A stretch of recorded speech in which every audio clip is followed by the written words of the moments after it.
Nang marinig ito, ipinakita ni Nightingale ang kanyang sarili na malinaw na hindi nasisiyahan sa mga salita ni Agatha. Nagprotesta siya, iginiit na hanggat nabubuhay siya, hindi masasaktan si Roland.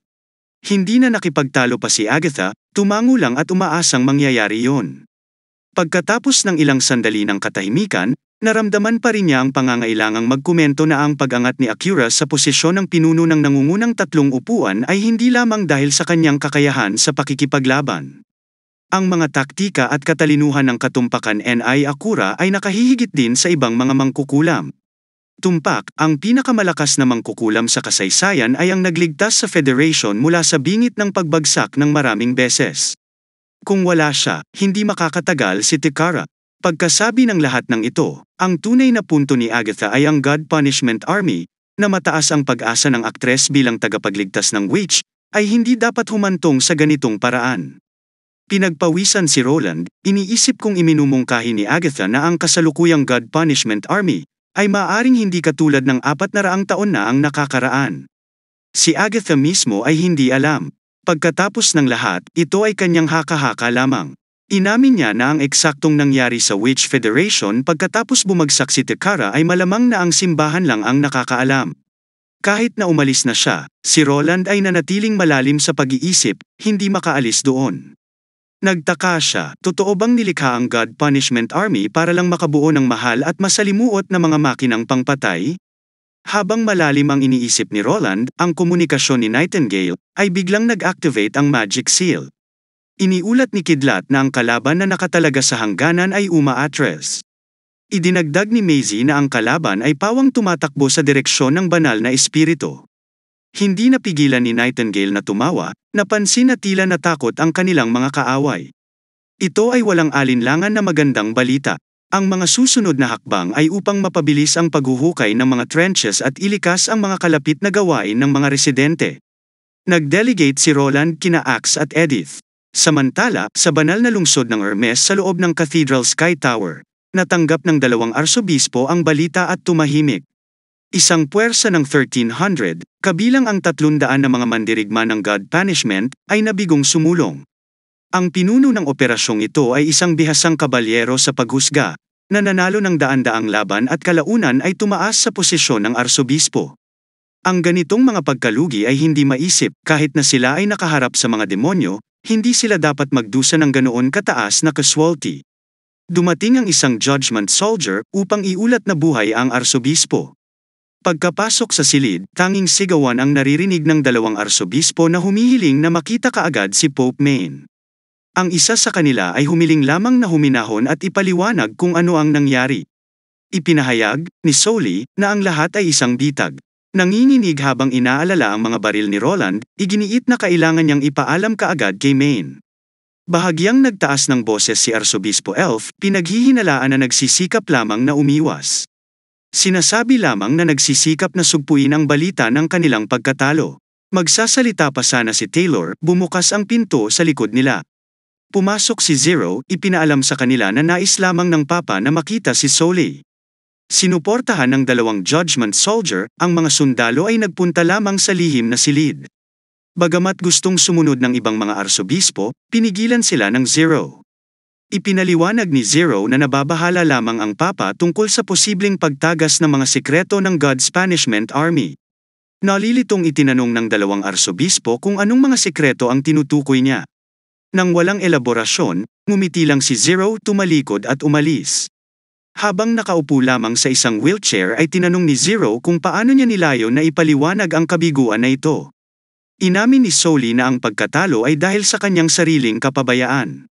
Pagkatapos ng ilang sandali ng pag-aalinlangan, ipinahayag niya ang kanyang pagnanais na maging isang mandirigma ng God's Punishment. Nagulat na nagtanong si Zero kung bakit niya bibitawan ang posisyon ng arsobispo para maging isang papay. Masigasig na nangatwiran si Soli na ang bawat God's Punishment warrior ay isang matapang at matatag na sundalo.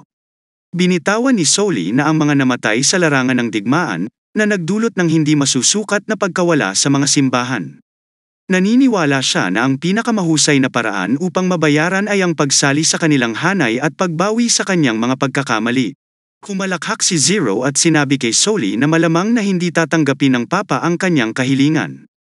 Sully insisted na kaya niyang kumbinsihin si Maine. Ipinilig ni Zero ang kanyang ulo, itinuro ang pagiging hindi praktikal ng Papa, na sinasayang ito upang baguhin ang isang lalaking nawala ng braso sa God's punishment warrior. Nang marinig ito ay walang magawa na nakatingin lamang si Sully kay Zero, na hindi makapaniwala, nanlaki ang kanyang mga mata habang nagtatanong kung paano nalaman ni Zero ang sikreto ng seremonya ng pagbabagong anyo ng God's Punishment Army. Tinanong niya kung sinabi sa kanya ng Papa ang tungkol sa sikretong ito. Dahan-daang lumingon, ngumiti si Zero at ipinahayag na hindi niya kailangan na sabihin sa kanya ni Maine ang mga bagay na ito dahil siya mismo ang Papa. Si Sully nakikinig sa hindi makapaniwala at sa isang iglap, isang lilang liwanag ang tumagos. Matapos maisip ang mga alaala ni Sully, naramdaman ni Zero na siya ay napapaligiran ng nakakabinging dagandong ng labanan. Pasulput-sulpat na hiyawan at iyak ng pintura ang kanyang nahuhuli. Sa harap niya, isang kalasag na pormasyon ng God's Punishment Warrior. Nawawasak ang mga mandirigma kasama ang hukbong paghatol na dahan-daang sumusulong sa likuran nila. Bago nila masilip ang kanilang kaaway, ang hukbo ng simbahan ay dumaranas ng matinding casualty. At ang mga higanteng kalasag na dala ng hukbo ng God's Punishment Warrior ay nasubak. Maging ang mga baril na ginamit ni Timothy ay hindi makalusot. Samantalang, ang mga sandata ni Roland ay tumagos sa kalasag na parang mantikilya. Sully had no choice, kung hindi tanggapin ang pagkatalo. Ang God Punishment Army ay napakabilis, mas mabilis pa sa mga kabayo. Ngunit nalaglag sila na parang trigo. Bago ang buntong hininga, ang mas nakakatakot ay wala ni isa sa kanila ang makakita kung saan nanggagaling ang mga pag-atake. Sa biglang pagkagulat ni Sully na nataman siya, at umagos ang dugo sa kanyang balikat niya kung saan ang braso niya ay walang anumang nagawa. Ang mga alaala ay biglang naputol sa puntong ito. Binuksan ni Zero ang kanyang mga mata at sa wakas ay naunawaan niya ang nangyari. Naunawaan din niya kung bakit nagawang bumangon ni Roland mula sa isang border town lord, para maging bagong hari ng Grey Castle. Napagtanto niya kung bakit nagawang talunin ni Roland ang Duke's Knights at ang berserk na hukbo ng pangalawang prinsipe sa maraming laban at nakuha pa ang royal capital sa loob lamang ng isang araw. Pagsapit ng takip silim, sina Tilly at Ashes ay sumama kay Effie sa kanyang silid. Dumating sila para matuto pa tungkol sa Bloodpang. Narinig din ni Effie ang nangyari noon sa Slumbering Isle. Matapos malaman na si Annie ay ibinigay sa mga maharlika ng Sky Flame sa ilalim ng utos ni Heidi, siya ay nagalit. Gayunpaman, si Ashes na nakatayo sa likod ni Tilly at ipinalam sa kanya na si Heidi ay pinarusahan ng naaayon, at si Sky Flame, na lumaban pabalik sa Slumbering Isle, ay pinatay ni Ashes sa lugar.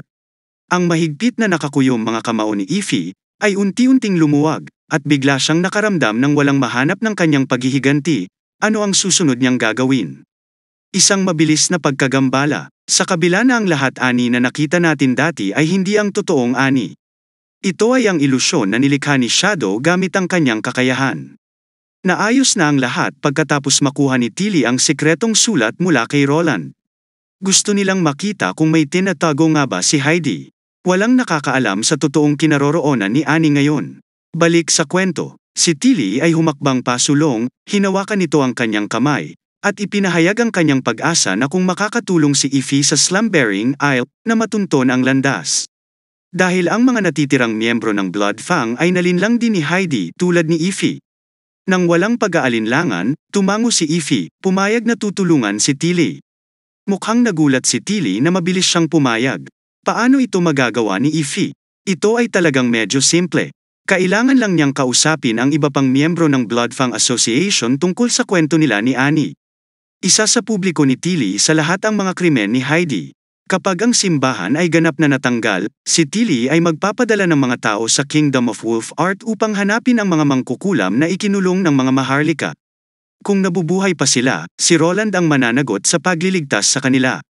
Tumango si Effie, nangako na gagawin niya ang lahat ng kanyang makakaya para mabayaran ang kasalanan. Sa paggunita kay Annie, napaluhod at muling tumulo ang mga luha ni Effie. Biglang yumuko si Tilly, inabot at pinunasan ang mga luhang ito. Nagpipigil ng emosyon si Effie, okay lang daw siya, medyo pagod lang. Ang ikalimang prinsesa ay tahimik na tumingin sa kanya ng matagal bago lumabas ng silid kasama si Ashes.